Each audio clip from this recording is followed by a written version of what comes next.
people who, like, I think it's the recording thing that you guys do, or that you have. It's every once in a while, like, a. Oh, really? Yeah. So if I ever sound like I just totally got distracted, I promise I'm not crazy slow in the mind. But oh, okay. Sorry, I don't hear it on my end. Is it? You think it's from the recording thing? I think so, because it never happens until you push play, and then once you push play, it doesn't happen all the time. But I think it's also mainly when you speak, like, or not when you speak, when it's me speaking and then you speaking kind of like right after. I think it has some type of lag or difficulty trying to record both at once, or I have no idea. But but it's not doing it now, so that's good. Okay, you know what? Let me know at the end of this conversation if it has done it more times, because there's other software, and I can try another one. I'll just see what my colleagues are using, and this may not be the best one. But let me know if it keeps up, and I'll look into switching software, because that sounds like a pain. Perfect, thank you. No, it's some reason it's not doing it now, so that's awesome. Okay. It was a study on why people smile, or different facial expressions, and it was not our own actual emotions, or it's not our own personal. It's actually, we've been conditioned in this study, like, it's to keep other people comfortable. Like, if you ever try to walk throughout the whole day without smiling once, and like just relax your face, everybody is uncomfortable, like that's around you. And so it's like, everyone's asking, hey, are you mad? Are you upset? Are you whatever? And it's like everybody else is more uncomfortable than you are. You're actually kind of more comfortable because you're just relaxing your face all day. But it got me thinking of, the whole emotional intelligence right now that is kind of really wanting to be understood, of how successful people need to be emotionally intelligent nowadays to even survive or progress, because not the bully, but the aggressive type A personalities, while they'll succeed at sales or transactions here or there, they'll never obtain the larger scope of success, which takes a team, it takes a company, a big thing of staff, and you have to be emotionally intelligent to lead and be the leader that they would want to even follow. So I think the book, maybe it's just a chapter that can be, one of the falling forward moments, or one of the falling forward learning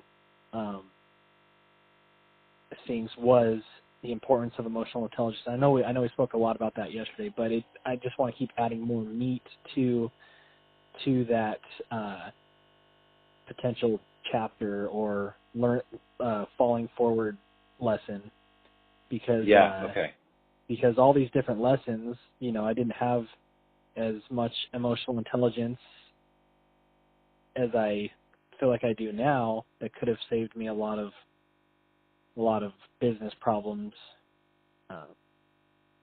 now. Yeah, gotcha.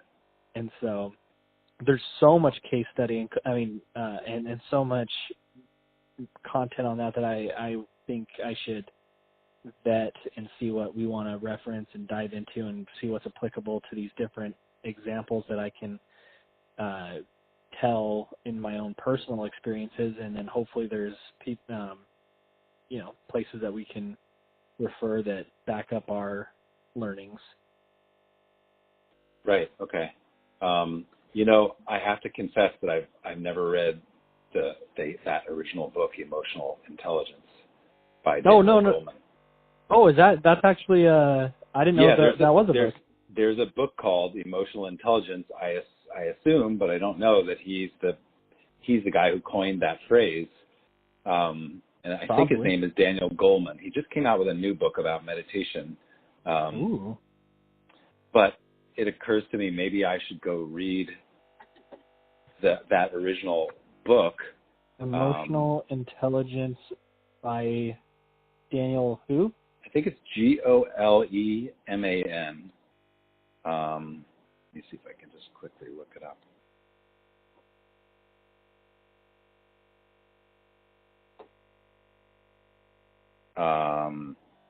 Because I actually didn't know where that phrase was coined either. I just, in my behavioral mental health department of Lexington, I mean, it's like every training we do, every curriculum that emotional intelligence is always the go-to phrase, and it's just like, and so I figured it was just like an industry phrase, but I didn't know there's a guy that wrote a book on it. That's awesome. I'm now looking at the Wikipedia page for emotional intelligence that says, although the term first appeared in a 1964 paper by Michael Beldock, it gained popularity in the 1995 book by that title, written by author and science journalist Daniel Goleman. So, beautiful. I don't know. I could go to him, or I guess if you have studies and research you want me to look at on emotional intelligence, just thinking I should probably find, do a little more research myself on the subject so I can just thank you. Yeah, as much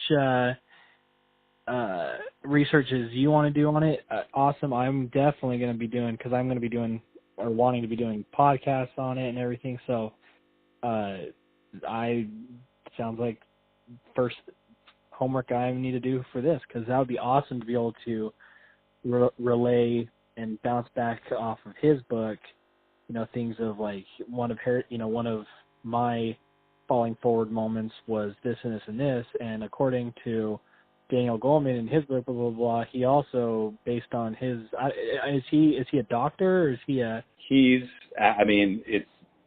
being described in this Wikipedia article as just a science writer. Okay. Yeah.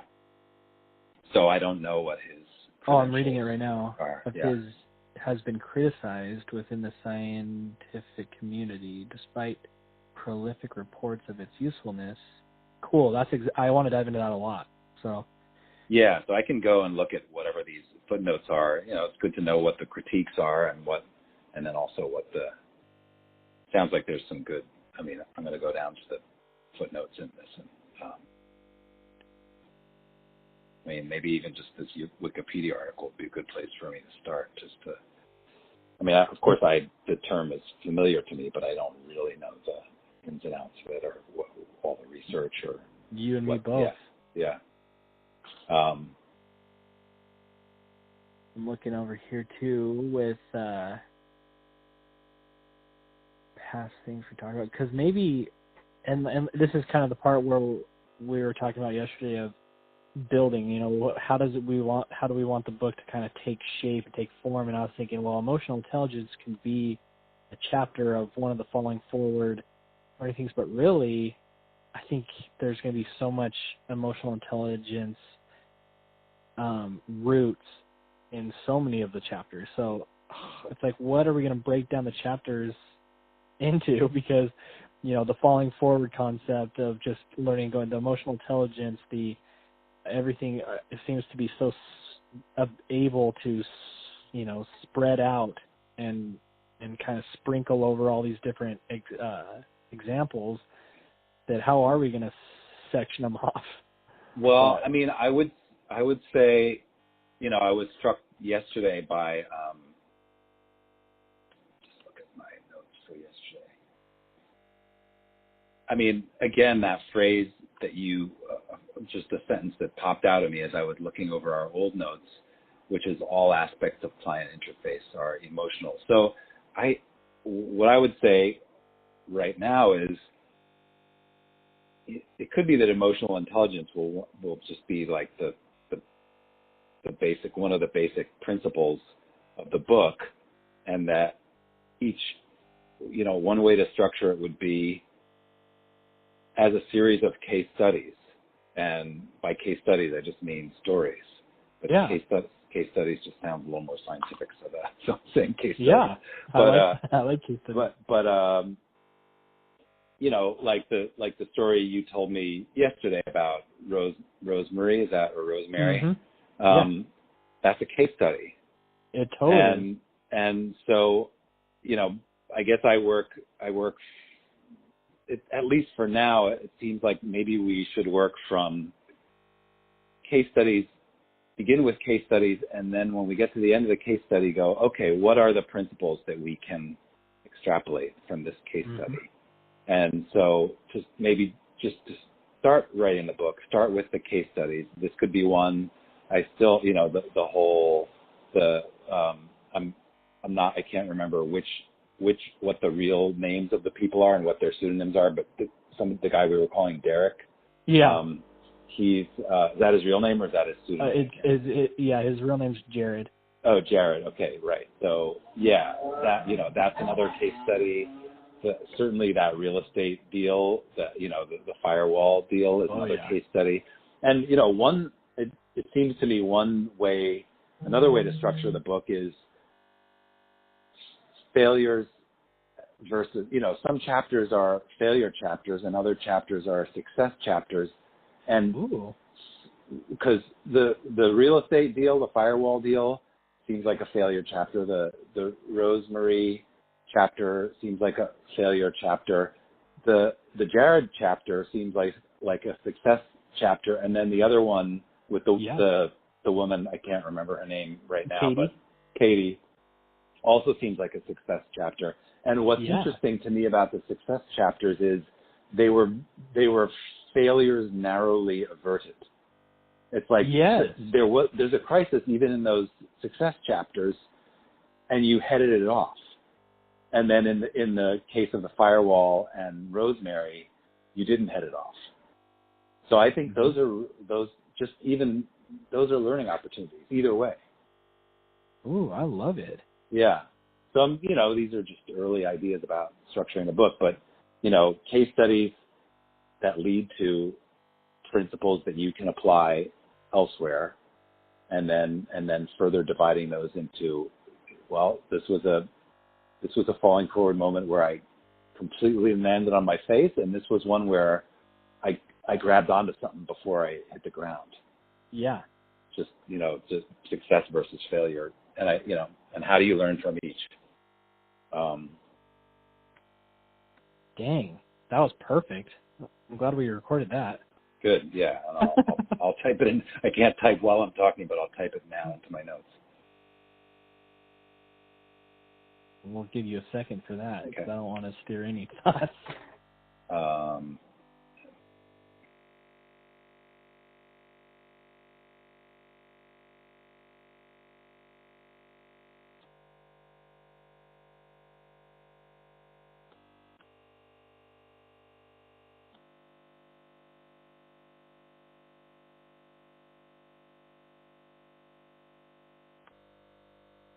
Okay.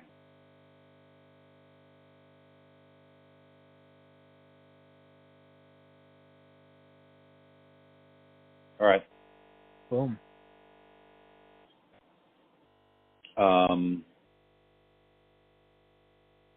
What else? I'm trying to think if keep going down the emotional intelligence route, or if I should start to try to think of actual business examples now of failures in actual deal makings, or do you have more thoughts about emotional intelligence that you want to share right now? Not necessarily. A lot of examples, but some of the things that I reflect on of